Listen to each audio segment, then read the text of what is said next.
Banyak sedulur investor yang bertanya kepada kami, apakah beras baik movement itu? Sebelumnya, apakah kamu tahu kalau beras biasa yang selama ini kamu makan adalah beras yang ditanam dengan pupuk dan pestisida kimia yang menghasilkan beras dengan residu kimia yang tinggi. Beras yang memiliki residu kimia yang tinggi memiliki indeks glikemik yang tinggi juga. Indeks glikemik adalah nilai yang menggambarkan laju peningkatan kadar glukosa darah setelah mengkonsumsi makanan yang mengandung karbohidrat. Sehingga makanan dengan nilai indeks glikemik tinggi akan cepat menaikkan kadar glukosa darah sesaat setelah makanan tersebut kita konsumsi. Makanya banyak yang bilang penderita diabetes nggak boleh makan nasi putih. Dan apakah Anda juga tahu kalau pemakaian pupuk kimia dan pestisida kimia pada lahan pertanian dalam jangka panjang dapat menurunkan tingkat produktivitas lahan dan bahkan sampai merusak lahan tersebut. Jika petani ingin meningkatkan produktivitasnya, mereka harus menambah dosis pupuk dan pestisida kimia yang berakibat semakin banyak kandungan kimia pada beras yang kita makan. Dan yang pasti juga, lahan mereka semakin rusak dan biaya produksi mereka semakin tinggi. Sementara untuk makan besok hari aja mereka masih mikir.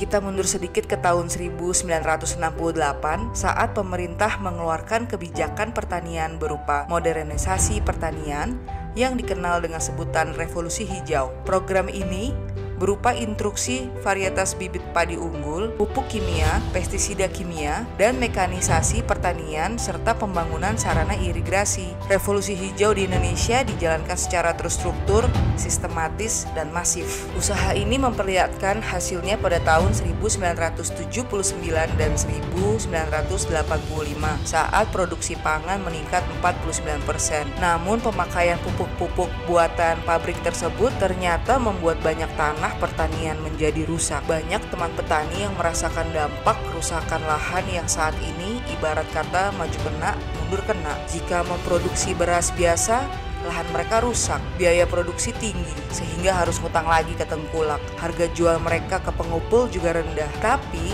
jika mereka ingin menanam dengan cara ramah lingkungan, dengan menggunakan pupuk dari kotoran hewan dan sampah dapur, mereka tidak memiliki sertifikasi organik untuk bisa menjual beras mereka dengan label beras organik. Karena ternyata biaya sertifikasi organik juga nggak murah dan harus terus diperbaharui secara kontinu. Lagi-lagi kita nggak tahu bahwa petani yang masih mikirin besok makan apa aja banyak, boro-boro bayar sertifikasi. Jadi sedulur, beras baik movement itu adalah bentuk ikhtiar yang diinisiasi oleh Nasi Peda Pelangi, yang mana kami menggunakan beras lokal yang didapat dari petani lokal langsung dengan penanaman yang ramah lingkungan tanpa menggunakan pupuk dan pestisida kimia, namun tidak memiliki sertifikasi organik. Dengan menggunakan beras baik yang mana secara kualitas sama dengan beras organik, kami memiliki value added kepada konsumen karena beras yang bebas residu kimia memiliki kadar antioksidan tinggi sehingga baik bagi kesehatan yang juga bisa menjaga imunitas tubuh kita. Kolaborasi gotong royong kami dengan petani menciptakan keseimbangan baru yang saling menguntungkan dari hulu yaitu si petani sendiri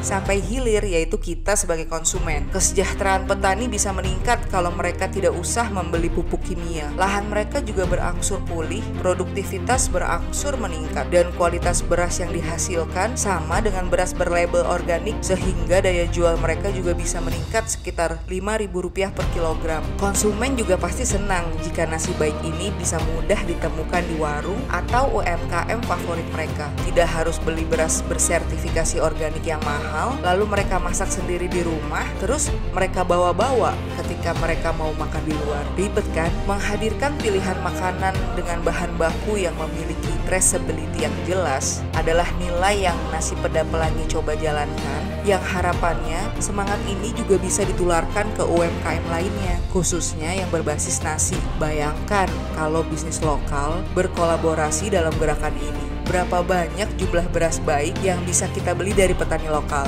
Berapa besar dampaknya bagi kehidupan petani-petani kesayangan kita itu? Dan bagaimana dampaknya terhadap keberlangsungan lingkungan dan ketahanan pangan anak cucu kita nanti? Sebagai bentuk nyata UMKM naik kelas, Nasi Peda Pelangi mencoba berinovasi dan terus belajar menjadi artisan brand yang memiliki meaning di setiap keputusan bisnis yang diambil. Yang mana harapannya setiap langkah tersebut adalah investasi dari berkembangnya bisnis bisnis ini supaya bisa terus berkelanjutan. Untuk itu, Bapak Ibu sedulur semua, ayo bergabung bersama Nasi Peda Pelangi dengan membeli saham kami di Santara. Walau sedikit, dengan semangat kolaborasi dan gotong royong, lama-lama akan fully funded dan kita akan bersama-sama terus memberikan yang terbaik bagi seluruh ekosistem kita. Amin ya robbal alamin. Terima kasih, semesta memberkati sedulur semua.